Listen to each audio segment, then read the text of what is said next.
January 15, 1966 was like any other Saturday before it. But instead of being the usual day of rest, the day gave birth to a national restlessness which permanently reshaped the history of a young, promising independent nation, Nigeria. Nigerians all are proud to serve our sovereign motherland. But to 5 young soldiers, the greatest demonstration of pride and patriotic fervor was to topple the government of the day and put in its place a unitary system led and controlled by brass arts.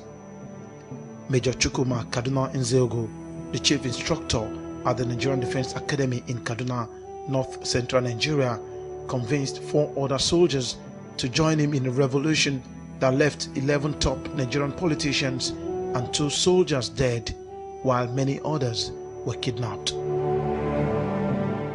Major Nzeogo's team of coupists, which included Timothy Onwatuego, Emmanuel Ifeajuna, Adewale Ademoyega, and Chris Anuforo, justified the military action on the need to rid the nation of corruption because, according to them, the men who were running Nigeria were so corrupt that if care was not taken, they could run the nation aground. The soldiers gave an instance of federal ministers living flamboyantly and looting public funds at the expense of national development. While trying to present an historical framework on which the coupists erected their claims, a social commentator versed in Nigerian political history recounted what the political atmosphere of the young nation looked like before the coup.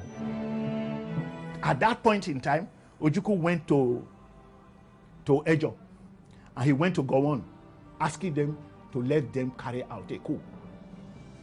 They refused to agree. The coup that took place was carried out by people who did not share, by soldiers who did not share the position of the Ojukus in the army. I was in secondary class 4 that morning of the coup. I was in class 4. And what I felt, and I still feel today, was that Nigeria lost a moment of national unity. On that Saturday morning, it was told that Major Nzeogo dramatically built up activities that culminated in the coup. According to history books, the soldier hid under the pretext of conducting a nighttime training exercise known as Exercise Damisa for his men within the Kaduna mansion, which served as the residence of Premier of the Northern Region, Sir Ahmadu Bello, in Kaduna. He had deceived the soldiers under his authority to take ambush around the mansion. He then proceeded to search through the building in the quest to find Sir Bello. His effort yielded result as the Premier personally handed over himself to the soldier. Major Nzeogo pulled the trigger.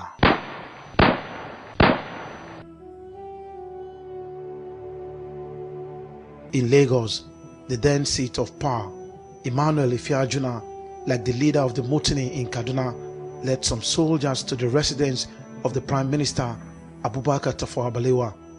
They found him in his bedroom, arrested him, and led him away with a cold iron close to his skull.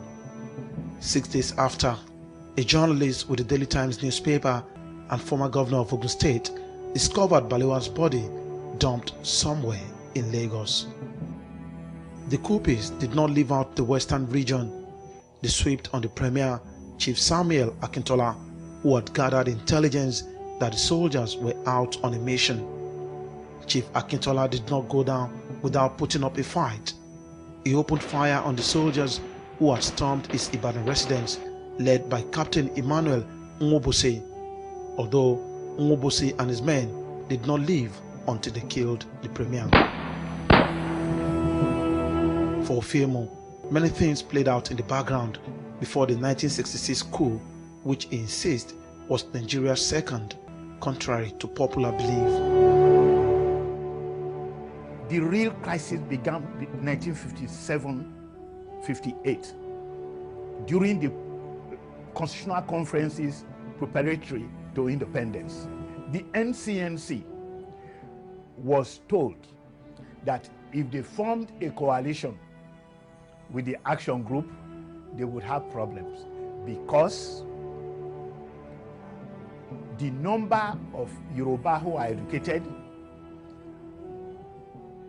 was almost equal to the number of Igbo people who are educated, and that the struggle between the two ethnic groups and therefore the two political parties, NCNC and AG, would tear the coalition apart.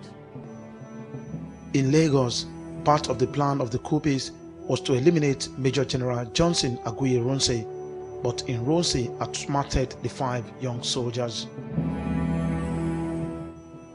In the middle of the national confusion, Major General Ironsi reportedly seized the opportunity to take over government.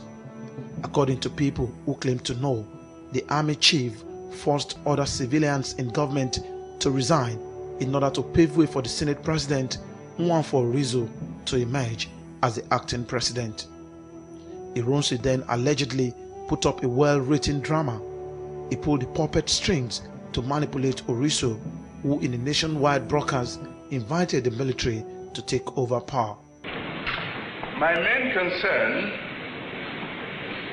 is to restore law and order as soon as possible. Barely 6 months after then, Ironsi was also overthrown in a coup which many historians regard as retaliatory by soldiers of northern extraction. 50 years after the coup, has Nigeria learned anything from that experience? I don't think so. That's my personal opinion and observation. Now, the Nigerian government under democracy has not learned any lesson from the coup. Otherwise, this type of, or the system they are using today will not be adopted. I can say that we've learned our lessons. Because during the military, they rule with decrees, and nobody questions their authority.